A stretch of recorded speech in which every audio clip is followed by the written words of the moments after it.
ప్రకాశం జిల్లా ఎర్రగొండపాలెం నియోజకవర్గంలో వైసీపీ నుండి టీడీపీలోకి వలసల జోరు కొనసాగుతుంది.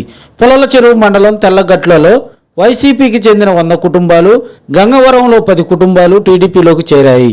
వీరందరికీ టీడీపీ ఎమ్మెల్యే అభ్యర్థి గూడూరు ఎరిక్షన్ బాబు కండువాలు కప్పి పార్టీలోకి సాదరంగా ఆహ్వానించారు.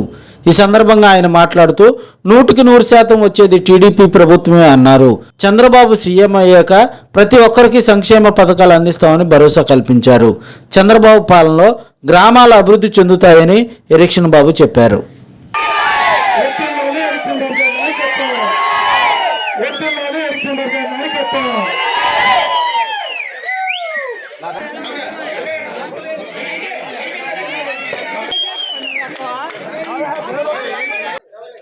కొండపైన వెంకటరామరాజు, కొండపైన గంగయ్య,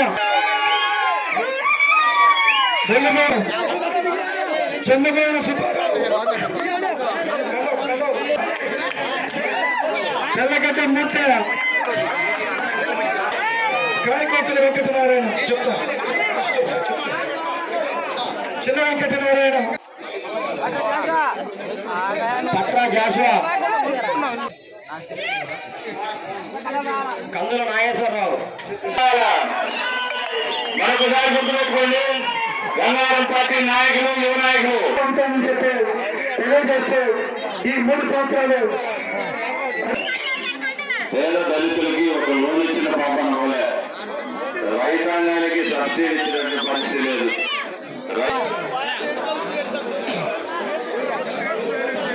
మహానాడు వేదిక ద్వారా కొన్ని మన బడుగు బలహీన వర్గాలకి మహిళలకు పథకాలన్నీ కూడా ప్రవేశపెట్టారు.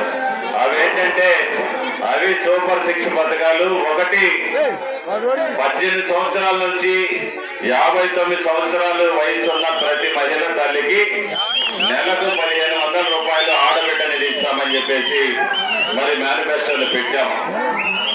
ఇంట్లో ఎంతమంది పిల్లలుంటే ఒక్కొక్కరికి 15,000 రూపాయలు డబ్బులు ఇచ్చి వాళ్ళని చదివిస్తామని చెప్పాం. అదేవిధంగా ప్రతి కుటుంబానికి 3 గ్యాస్ సిలిండర్లు ఉచితంగా ఇస్తామని చెప్పేసి మరి చంద్రబాబు నాయుడు గారు మేనిఫెస్టోలో పెట్టారు. రైతాంగానికి అయితే ప్రతి సంవత్సరం తొలకరిలో 20,000 రూపాయలు రైతాంగానికి ఇస్తామని చెప్పేసి మేనిఫెస్టోలో మనం పెట్టడం జరిగింది. ఆడవారికి అయితే మొత్తానికి ఆర్టీసీ బస్సుల్లో ఎక్కడ ప్రయాణం చేసినా టికెట్ లేకుండా బస్సు ప్రయాణాలు ఇస్తామని చెప్పేసి కూడా తెలియజేయడం జరిగింది.